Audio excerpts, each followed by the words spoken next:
Hi everyone, I'm Echoes and I'm a VTuber, and I'll be going over episode 5 of Gundam GQuuuuuuX, where it's kind of like a bit of a breather episode. It's a little less intense, but we still get a pretty cool fight scene in the second half of the episode. So yeah, let's get started. So, one second, let me just mute the audio. Okay.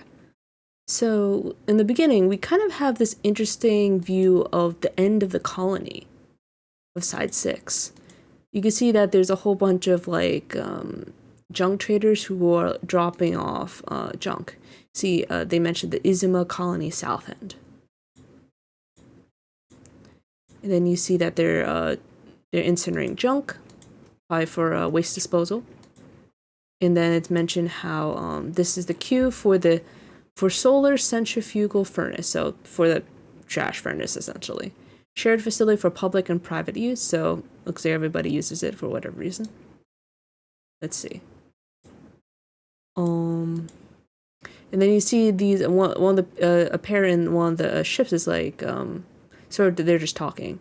I imagine seen having an affair with his thing. So look at the news and talk about stuff. And he's the only one of us who's played his cards well. These are probably all like comrades, I guess. They all know each other. That damn McKeeve kicked all our asses out. Makes sense. Use how long do we have to put up with this? They're still in line. Ever since the junk trade-in price hit 7% a ton, everyone's gone frantic. So I guess everyone's trying to make money. The word is that Zeon's going to be buying everything up. Omelette for aerospace safety. So I guess this is a safety term here. Besides, it's way too expensive to maintain our DOMs and all the ammo. It looks like they have a bullseye for the Gundam and the Gundam and the GQuuuuuuX. Why don't we go ahead and knock out the popular guys? They maybe go pitch ourselves to some wealthy mercenary cons, so they want to make more money, understandably. Wonder for the Gundam taking all the credit back then. We'd still be in the military. So I guess they blame the Gundam for lack of military service, I guess. And then Gundam versus Black TriStar Dom. So that's the upcoming match. See, they're just not. Let's see who's the stronger one. Red one's still trouble. We'll teach them how merciless a real battlefield can be. So it looks like they just want to teach them a lesson. Machu's sunbathing out on the deck here. She's saying it must have been, sorry. Let's see. Like, do not enter. She's sunbathing. Machu's so unlike the rest of us. She's born at side 6, a place which never became a war zone, so I guess it's always been peaceful. So it must have been really shocking for her to see someone die. I mean, when Shuji killed the witch in the last episode. But she's the one who said, "All you reap what you sow." Understandable. Well, things like that happen in clan battles. I guess they just accept it as a way of life. Gosh, you have no idea how a woman might feel. Then see Machu's talking with the boss lady here. Let's see. It's the red Gundam that did it. Let's see. Just I thought there's something about you. It's the red Gundam that did it, though. If there's someone whom you may feel is better than anybody else, why not clear your mind, just go after them? Is there someone like that in your life? And the lady's like, nope. In search of the stolen GQuuuuuuX. So it looks like they sent out Ensign Xavier to look for the pilot. And then he can see he's getting kicked out of a variety of places. It's like a lawless frontier because there's like lawless people in the area. Thought they were getting along. I guess maybe Ensign Xavier doesn't get along with Charlie Bull for some reason. The red Gundam appeared last night, and then you can see he's talking with this guy on the side. Kenner says it isn't Char. And then, let's see. And then this guy kind of talks about how Kashilia suspects that Shaliable plan for the GQuuuuuuX to be stolen.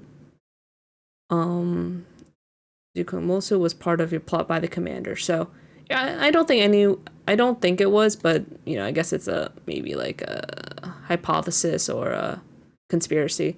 You're a nice guy, but I wouldn't put too much trust in the Shaliable, so don't trust him. Nyan doesn't know about Kira. Definitely an interesting title, but I guess it's meant to hide what happens later.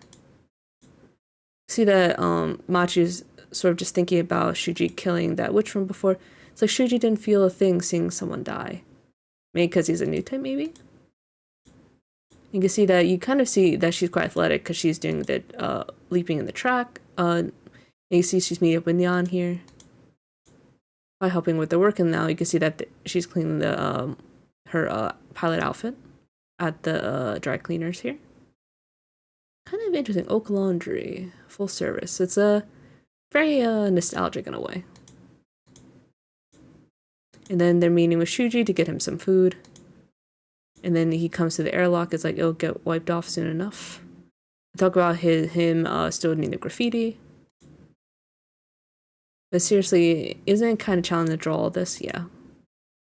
Do you draw all the time because you want to be famous? She's acting like Shuji.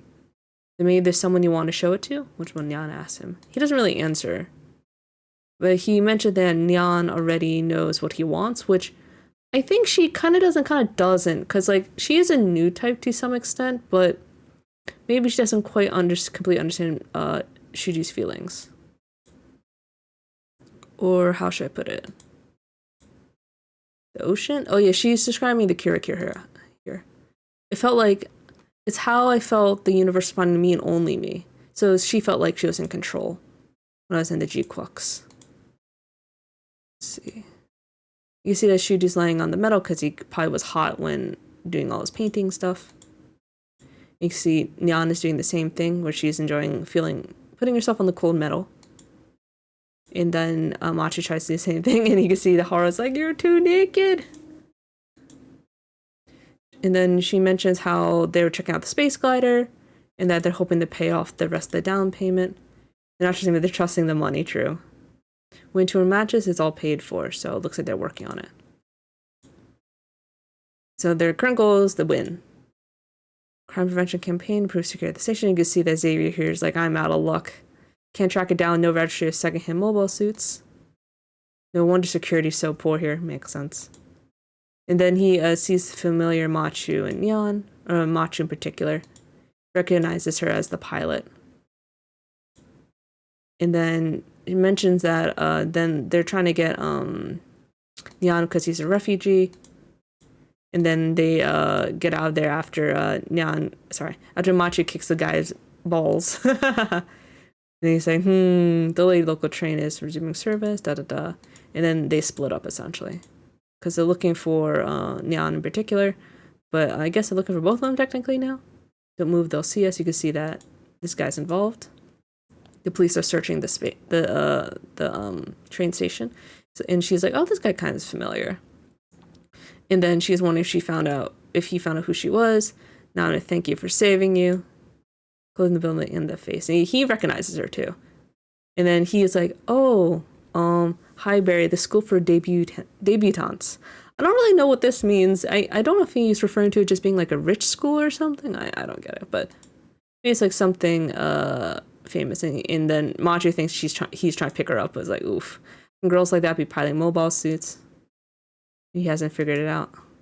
And then she's kind of stuck there with him. He's like, I gotta go. Well, the clan battle's about to start, and then looks like Nyan has to fill in for now. You can tell she's kind of frustrated, but she doesn't have a choice. Understood, and then she's still stuck there. She's like, I'm sorry, Shuji. Not here. Where the heck is she? Penalty is going to be expensive. Only Machu can control the GQuuuuuuX. Then you see that Nyan kind of forces herself in there by pretending to be Machu here, because they have the same uniform. I see Nyan's here. It's like, okay, I'm going to try my best. You'll move for me, right, Gundam? Because she doesn't know if she's a new type or not. She doesn't even know what new types are, to be honest, but she's hoping it'll work out somehow. Then the battle starts. Of course, she'll pretend that she doesn't know. And he's like, how did he get the wrong person? Because Nyan is filling in. Shuchan will take care of the rest. He's like, oh, if I can't fight, maybe Shuchan can, but he's out of commission because he's sick. I'm like, oof. I was like thinking, oh, these guys are gonna lose now. Did I catch a cold or something? Yeah, he did.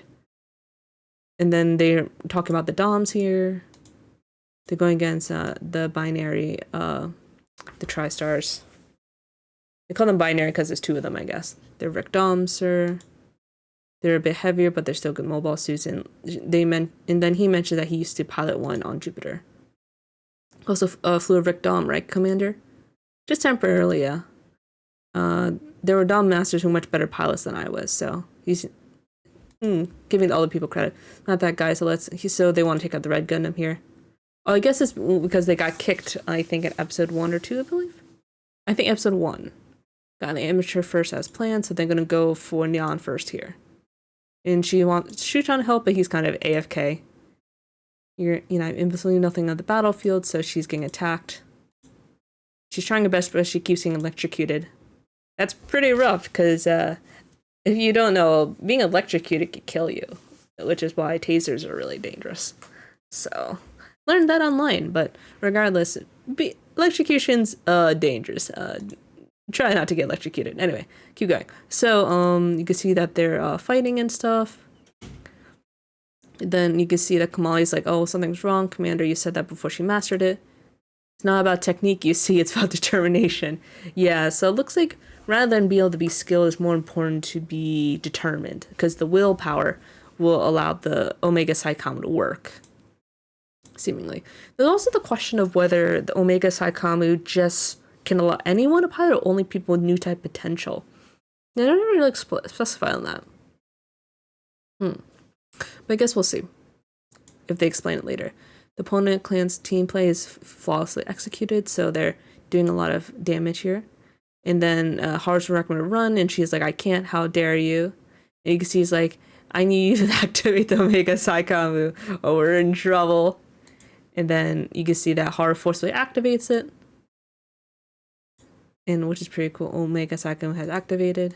And she's kind of forcibly controlling it, which is kind of interesting. You can see that the Tri-Stars are trying to attack our binary people. And then you can see that she's mentioning, oh, could this be the Kiriko that Machu's talking about? So she kind of gets a sense of the phenomenon, whether it's just by being in the GQuuuuuuX or she has potential. It's hard to tell, but it's a pretty cool phenomenon. You can see it changed to purple because of her color.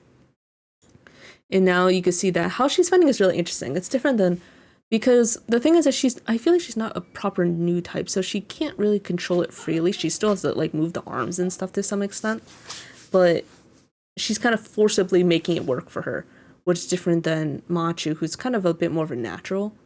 But I guess they technically both have Newtype potential in a way.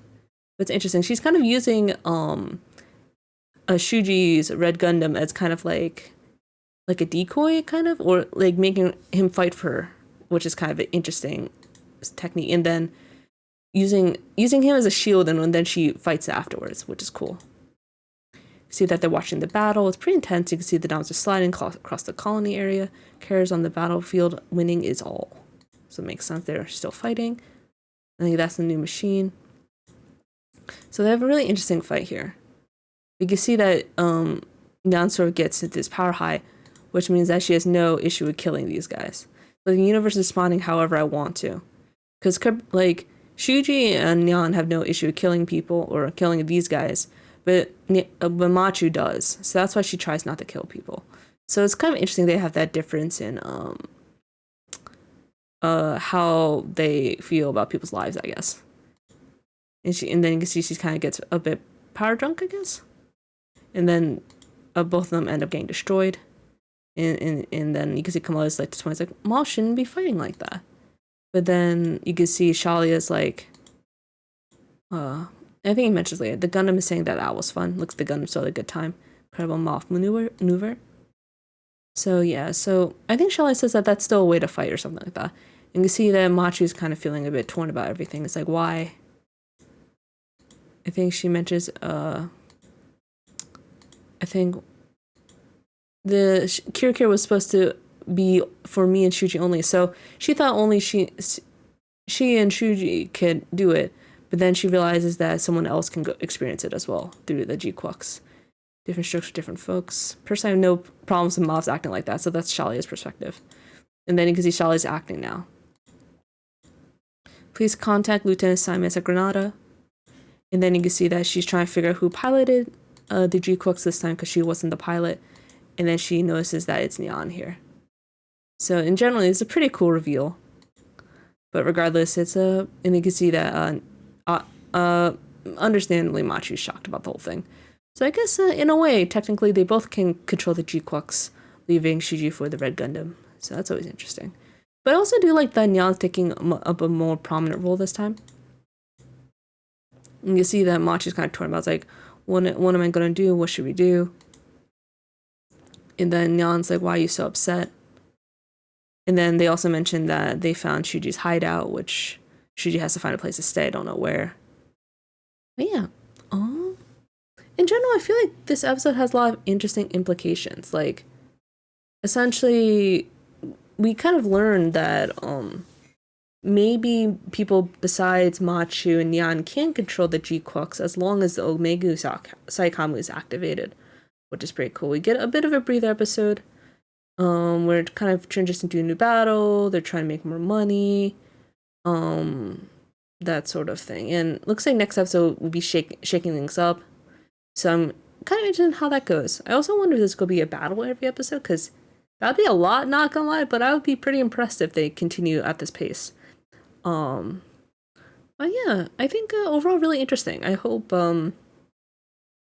it continues to ramp up intensity and keep things interesting. Because that's one of the appeals of original shows, is that you never know what will happen. So you kind of just want to see how things will go. But yeah. Anyway, that's all for me. So thanks for watching. Looking forward to watching more next week. Take care.